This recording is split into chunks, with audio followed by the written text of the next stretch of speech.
નમસ્કાર દર્શક મિત્રો, ધડીએ મોટિવેશનની ચેનલમાં આજ આપ સૌનું સ્વાગત છે. આજે જે વાર્તાઓ આપને સંભળાવવા જઈ રહ્યો છું, એક સ્ત્રીની વાત છે. એક સ્ત્રી પોતાના જીવનમાં કેવું સહન કરે છે એની વાત છે. જો તમે પુરુષ છો કે સ્ત્રી છો, જો તમારા લગ્ન થઈ ગયા હોય, તમારા બાળકો હોય, તો તમારે આ વાતને જરૂરથી સાંભળવી જોઈએ. કારણ કે આજે હું તમને જે વાત કહેવા જઈ રહ્યો છું તે તમારા દિલમાં લાગી જશે અને તમને જીવનમાં દરેક રસ્તે કામ આવશે. તો ચાલો વધારે સમય વિતાવે વગર અમારી ચેનલ ઉપર જો તમે પહેલી વાર આવ્યા હોય તો ચેનલને સબસ્ક્રાઇબ કરી લેજો, જેનાથી આવા જ નવા રસપ્રદ અને પ્રેરણાદાયક વાર્તાઓ આપના સુધી પહોંચતી રહે. ચાલો શરૂઆત કરીએ આજની આ સરસ મજાની સ્ટોરીની. મને આજે પણ યાદ છે જ્યારે હું 3 વર્ષ પછી ઇન્ડિયા પાછો આવ્યો હતો. ઘરના બધા જ વ્યક્તિઓ એરપોર્ટ ઉપર હતા, જેમાં મારી 2 વર્ષની દીકરી આલિયા પણ હતી. મારી આંખો મારી પત્ની દીપાને શોધી રહી હતી, પરંતુ મને ક્યાંય પણ નજર નહોતી આવતી. હું ખૂબ જ મૂંઝવણમાં મુકાઈ ગયો હતો.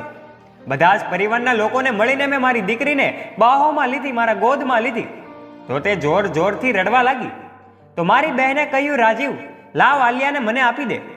તરત જ મેં દીપા વિશે કહ્યું, દીદી, દીપા મારા માટે અહીં નથી આવી અને આટલી નાની મારી દીકરીને મોકલી આપી. રાજીવ, તું ચિંતા નહીં કરે, તે ઘરે તારી માટે જમવાનું બનાવી રહી છે. આજે બધા તને મળવા આવ્યા છે ને, એટલા માટે જમવાનું બનાવી રહી છે. હું દીદીની વાત સાંભળીને એકદમ ચૂપ રહ્યો. એરપોર્ટથી ઘર સુધીનો 1 કલાકનો રસ્તો મારા માટે ખૂબ ભયંકર હતો. આખા રસ્તામાં હું મારી દીકરી આલિયા સાથે રમતો રહ્યો. હવે એ મને જોઈને ખુશ રહી હતી અને હસી રહી હતી. બધું જ સારું લાગી રહ્યું હતું, પરંતુ મારું મન એકદમ ઉદાસ હતું. કાશ દીપા પણ અહીં આવ્યું હોત તો.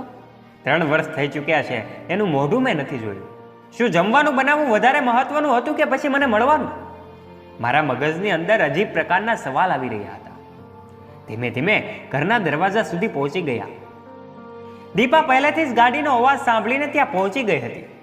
દૂરથી જોયું તો લાગ્યું કે તેને ઝડપથી જોઈ લઉં, પરંતુ દૂરથી જ તેણે મને સ્માઇલ આપી દીધી અને તે સીધી જ પાણી લેવા જતી રહી. આખો દિવસ મહેમાનની અવર જવર થતી રહી. પરિવારના લોકો બધા જ ખૂબ જ ખુશ હતા. આજે મારા મિત્રો પણ મને મળવા આવી રહ્યા હતા. દીપા રસોડામાંથી બહાર જ નહોતી નીકળી શકતી. ક્યારેક કોઈ માટે ચા આપતી તો ક્યારેક કોઈને જમવાનું આપતી. એમ લાગી રહ્યું હતું કે મારી દીપા ક્યાંક ખોવાઈ ગઈ છે. સાંજ પડી ગઈ. બધા જ મહેમાનો ધીમે ધીમે જતા રહ્યા. બધા જમવા બેસી ગયા હતા.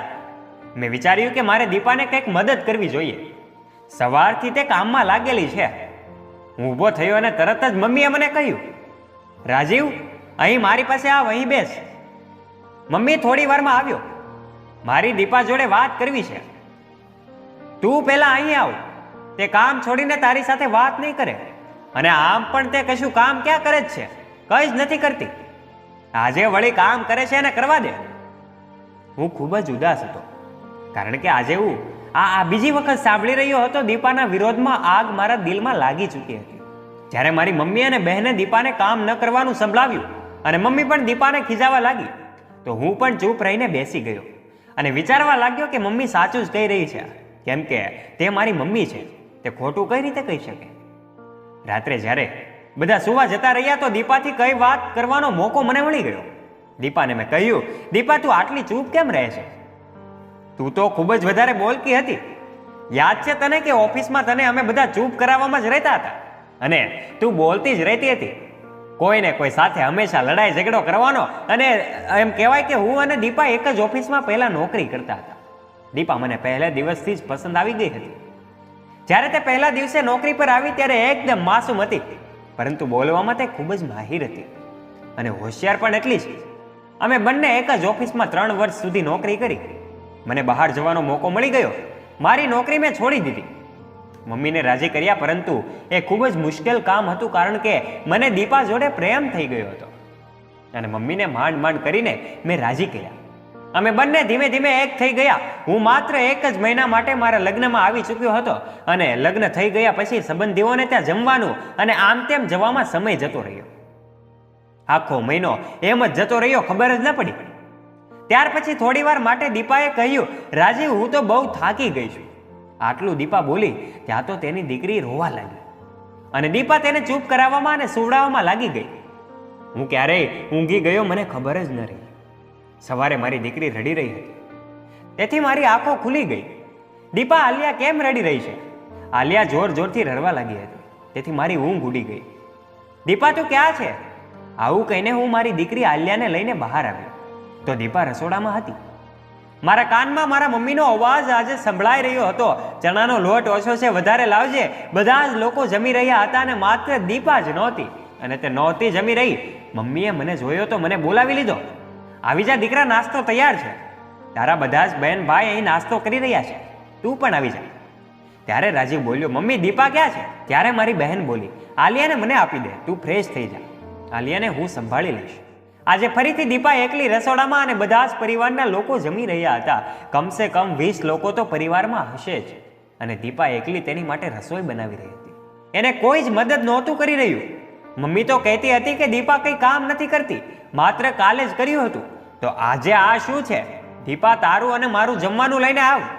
શાયદ મારી વાત કોઈને સારી ન લાગી. મેં આવું કહ્યું એટલા માટે, અને કંઈક એવું પણ હતું કે જે મને સારું નહોતું લાગી રહ્યું. સવારથી બપોર અને બપોરથી સાંજ દીપાનું માત્ર એક જ કામ હતું, તે બધાની ઈચ્છા પૂરી કરવામાં લાગી રહેતી. હું સમજી ચૂક્યો હતો કે દીપા આટલી ચૂપ કેમ થઈ ગઈ છે. મારા આવી જવાથી દીપાના ચહેરા પર કંઈક બદલાવ દેખાઈ રહ્યા છે. કદાચ મારા ગયા પછી બધા જ એની ઉપર હાવી થઈ જશે. સમયનું ચક્ર ચાલતું રહ્યું, અને હવે તે કામ છોડી પણ દેતી હતી, અથવા તો મને કહી દેતી હતી, અને હું ખુશીથી તેની મદદ કરવા લાગી જતો. આજે મમ્મીનો અવાજ આવ્યો, દીપા નાસ્તો બનાવી દો. નેહા આવી છે. મારી મોટી બહેનનું નામ એ નેહા હતું. તેના લગ્ન આ જ શહેરમાં થયા હતા. ક્યારેક ક્યારેક દીદી ઘરે આવી જતી હતી, અને દીપાના કમરમાં આજે ખૂબ જ દર્દ હતો સાહેબ. મારા ના કહેવા છતાં પણ તે રસોડામાં જતી રહી અને નાસ્તો તૈયાર કરવા લાગી. કારણ કે આલિયા હજુ સૂતી હતી, એટલે હું દીદી સાથે વાતો કરવામાં એ મશગુલ હતો. નેહા દીદી અમને બધાને ખૂબ જ પ્રેમ કરતી હતી. અમે બધા પણ એને ખૂબ જ પસંદ કરી રહ્યા હતા. રાજીવ, મારી સાથે આજે તારે જમવાનું છે. મેં દીદીને હા કહ્યું અને ઊભો થઈ ગયો. દીપાની મદદ કરવા લાગ્યો. આ વાત કોઈને સારી ન લાગી. બધાએ નાસ્તો કરી લીધો અને દીપા પણ આલિયાને લઈને રૂમમાં ચાલી ગઈ. ત્યારે હું અને દીદી એકબીજા સાથે વાતો કરવામાં મશગુલ થઈ ગયા. હું જ્યારે દીપાની મદદ કરી રહ્યો હતો ત્યારે મારી દીદી મને જોઈ રહી હતી, અને દીદી મને કહેવા લાગી કે રાજીવ, તું જાણે છે, તમને બધાને હું ખૂબ જ પ્રેમ કરું છું. હું ક્યારેય પણ એવું નથી ઈચ્છતી કે તમે બધા ખુશ ના રહો. મારી કઈ વાતો ઉપર અમલ કરીશ તો તું સુખી રહીશ. આગળ તારી મરજી. હું તારી ઉપર જબરજસ્તી તો નથી કરતી. આવી રીતે કહ્યું એટલે રાજીવે કહ્યું, જી કોઈ વાંધો નહીં દીદી, બોલો, કઈ વાંધો નથી મને. ત્યારે મેં કહ્યું, દીદી તમને ખબર છે ને કે તમારી વાતોને અને મમ્મીની વાતોને અમે બધા જ ભાઈ બહેન સન્માન આપીએ છીએ. તો સાંભળ રાજીવ, તું તારી પત્નીની મદદ જરૂર કરજે, પરંતુ તે હદ સુધી નહીં જતો કે તારું કામ સારું નથી લાગતું કે તું વાસણ ઉઠાવી રહ્યો છે અને સ્ત્રીના કામ કરી રહ્યો છે. જે આદત તું આજે તેને આપીશ તે હંમેશા પાછળથી તારે કામ કરવાનું રહેશે. ધીમે ધીમે તે બધું જ કામ કરી લેશે, અને જો તું આજે આવી ખરાબ આદત પાડી દઈશ તો આખી જિંદગી તારે તેની મદદ કરવી પડશે. દીદીની વાત મારા દિલમાં લાગી ગઈ. સમય ચાલતો રહ્યો અને દીપા હંમેશા કામમાં વ્યસ્ત હોય છે. ક્યારેક મને મદદ કરવાનું મન તો થતું, પણ હું મારી દીકરી આલિયા માટે દૂધ બનાવી દેતો. તેનાથી વધારે મેં કામ કરવાનું અને દીપાની મદદ કરવાનું છોડી દીધું હતું. હવે હું નહોતો ઈચ્છતો કે મારે બીજા દેશમાં કમાવા માટે જવું. હું ત્યાં જ એક મેકઅપ કંપનીમાં જોબ કરતો હતો. વિદેશમાં તે કામ મારે ઘરે શરૂ કરી દીધું હતું. ઇન્ડિયામાં જ જેથી હું કોમ્પ્યુટરમાં બેસીને ઓનલાઈન મેકઅપનું સેલિંગ કરતો રહ્યો અને સારા પૈસા પણ કમાઈ લેતો હતો. સમય ચાલતો રહ્યો, બધું જ નોર્મલ હતું. મેં ક્યારેય પણ ધ્યાન ન આપ્યું કે દીપા શું કરી રહી છે. જ્યારે મારા 3 બાળકો થયા ત્યારે ઘર સંભાળવું ખૂબ જ મુશ્કેલ બની ગયું હતું. મારી બંને દીકરીઓ સ્કૂલે જતી રહેતી હતી, પરંતુ મારો દીકરો એકદમ નાનો હતો. ત્યારે મેં અને દીપાએ એક નિર્ણય લીધો. બાળકોને સારું શિક્ષણ આપવા માટે અમે બધા શહેર જતા રહીએ. ત્યારે દીપા નોકરી ત્યાં કરી લેશે અને હું ઘરે બેસીને બધી જ વસ્તુઓ ઓનલાઈન વેચતો રહીશ. તો દીદીએ પણ જવા માટે પરવાનગી આપી. મારે તો મમ્મીને પણ સાથે લઈ જવા હતા. મારી ખ્વાહિશ હતી કે મમ્મીને સાથે લઈ જાઉં, પરંતુ મમ્મી બીજાને છોડીને જવા માટે તૈયાર નહોતી. તે મારા મોટા ભાઈ સાથે રહેવા લાગી અને સાંજ સુધી તો હું ઓનલાઈન કામ કરતો રહ્યો. દીપા આખો દિવસ નોકરી કરતી રહેતી અને બાળકો ભણવામાં લાગ્યા હતા. એક દિવસ દીપા નોકરી કરીને આવી તો વધારે થાકી ગઈ હતી. આવીને સૂઈ ગઈ અને અમે બધા જ ભૂખ્યા રહી ગયા. હવે થોડી બીમાર રહેવા લાગી હતી. હવે તે પહેલાની જેમ નોકરીથી આવતી તો એનું શરીર હવે કામ નહોતું આપી રહ્યું. પહેલાની જેમ તેનામાં સ્ફૂર્તિ નહોતી રહી. હવે બપોરનું જમવાની સાથે સાથે સાંજનું ભોજન પણ અમે હોટલથી જ મંગાવી લેતા હતા. દીપા રોજે કહેતી કે મને ડૉક્ટર પાસે લઈ જાઓ, મને કંઈક થઈ ગયું છે, પરંતુ હું કામના કારણે એમાં ધ્યાન નહોતો આપતો અને વર્ષો આવી જ રીતે નીકળતા રહ્યા. ના મને ટાઈમ મળ્યો, ના તો દીપાની બીમારી સારી થઈ. ખબર નહીં એને શું થયું છે. એક દિવસ એવો આવ્યો કે જ્યારે હું એકદમ બીમાર પડી ગયો, મને પેટમાં દુખાવો થઈ ગયો. દીપા સિવાય મારી પાસે કોઈ જ નહોતું. આખિર મારા પરિવારના કેટલા બધા લોકો છે, એને પણ મારો સાથ કેમ ના આપ્યો. એક વખત મને એવું થયું કે દીપા સાથે હું ખૂબ જ ખરાબ કામ કરી રહ્યો છું, પરંતુ આ અહેસાસ થોડા દિવસ જ રહેતો. પછી મારી તે જ ઈચ્છાઓ રહેતી કે દીપા નોકરીથી આવીને મારી માટે જમવાનું બનાવે અને પૂરા ઘરને સંભાળે. અને એમ કહેવાય કે ઘણી વાર તો તારા ઘરવાળા, મારા ઘરવાળા ઘણી વાર એવી રીતે તું મેં ચાલતું કરતું અને ઝઘડાઓ પણ થતા હતા. સમય નીકળતો રહ્યો, ઘણી વાર માની જતા અને ઘણી વાર ઝઘડતા હતા. આજે હું ખૂબ જ ઉદાસ છું, કારણ કે દીપા હોસ્પિટલમાં છે અને તે કોમામાં જતી રહી છે. પોતાને ખૂબ જ હું નબળો મહેસૂસ કરી રહ્યો છું. ખબર નથી ડૉક્ટર કંઈક ઇંગ્લિશમાં કહી ગયા, મને કંઈ સમજમાં નથી આવ્યું. અને એવી તો કઈ બીમારી છે કે મારી દીપા કોમામાં જતી રહી. મારા બાળકો અને દીપા સિવાય મારે બીજું કશું જ નથી. દીપાના ઘરવાળાઓ તેમની ખબર પૂછીને જતા રહ્યા. દીપાની મમ્મી તેની પાસે છે, બીજું કોઈ જ એમની પાસે નથી. આજે મને એ દિવસો યાદ આવે છે કે શા માટે અમે ઝઘડા કરતા હતા, અમારો સમય અમે જતો કર્યો. શા માટે મને મારી દીદીએ એવું ન કહ્યું કે તારે તારી પત્નીની મદદ કરવી જોઈએ, અને શા માટે હું દીપાને હંમેશા ખરું ખોટું સંભળાવી દેતો હતો. મને તો એવું જ લાગતું હતું કે તે કામના ચક્કરમાં એ ભાગવામાં રહેશે. શા માટે હું મારા પરિવારના લોકોની વાતને સાચી સમજી રહ્યો હતો. મેં અને મારા ઘરવાળા લોકોએ દીપાને સાવ બદલી નાખી હતી. જે દીપા ખૂબ જ સારી અને બોલકણી હતી અને સારી જિંદગી જીવતી હતી, તે બધી જ ખુશીઓ મેં દીપાની નષ્ટ કરી નાખી હતી. હું તેનો ખ્યાલ તો બહુ જ ખૂબ સારી રીતે નહોતો જ રાખતો, પરંતુ માત્ર પૈસાની હદ સુધી જ હું એને પ્રેમ કરતો હતો. દીપા તું પાછી આવી જા, હું તારી વગર નહીં જીવી શકું. મને તારા સાથની આદત છે, તો બસ જલ્દીથી ઠીક થઈ જા. આજે મને સમજાયું કે તું ખાવાનું કેમ નહોતી બનાવતી, અને ખાવાનું નહોતી બનાવતી તો પણ તું કેમ થાકી જતી હતી, તે આજે મને સમજાયું. માત્ર ખાવાનું બનાવવાનું એ ઘરના કામમાં સામેલ ન હતું. બીજા પણ ઘણા બધા કામ હોય છે. આજકાલ હું પણ જમવાનું બહારથી મંગાવું છું, તો પણ હું થાકી જાઉં છું. આખા દિવસમાં હું 5 મિનિટ આરામ નથી કરી શકતો. દીપા તો સાચું કહેતી હતી કે દુનિયાની નજરમાં માત્ર મર્દ જ કેમ થાકી જાય છે, કેમ સ્ત્રીઓ નથી થાકતી. એને કેમ પરવાનગી નથી હોતી કે તેનો થાક તે બીજાને કહી શકે. અમારા ભાઈઓને એ જરૂર કહીશ કે જે ભૂલ મેં કરી છે, તમે લોકો ક્યારેય નહીં કરશો.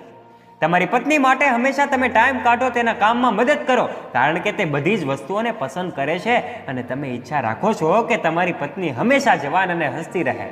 તો તમારે એના હંમેશા વખાણ કરવા જોઈએ. જે મર્દ હંમેશા વધારે ગુસ્સો કરે છે, એની પત્નીઓ ખૂબ જ ઝડપથી બીમાર અને વૃદ્ધ થવા લાગે છે. અને એક ખાસ વાત, જે પરિવારના લોકો આપણને વધારે પ્રેમ કરે છે ને સાહેબ, એટલો પ્રેમ આપણી પત્નીને આપણે નથી કરી શકતા. અને એટલે પત્ની તમારી છે, બાજુવાળાની નહીં. તમારે એને પ્રેમ કરવો જોઈએ, અને તમારી પત્ની જ તમારા ઘરને સંભાળે છે. અને વધારે મજબૂત બનાવવા માટે તમારે એને પ્રેમ કરવાની જરૂર છે, અને તમારું ઘર હંમેશા સ્વર્ગ બનેલું રહેશે. તો ચાલો મિત્રો, ફરીથી મળીશું એક નવા વિડીયો સાથે. ત્યાં સુધી આ વિડીયોને તમારા દરેક પરિવારજનો, સ્નેહીજનો સુધી પહોંચાડી દેજો.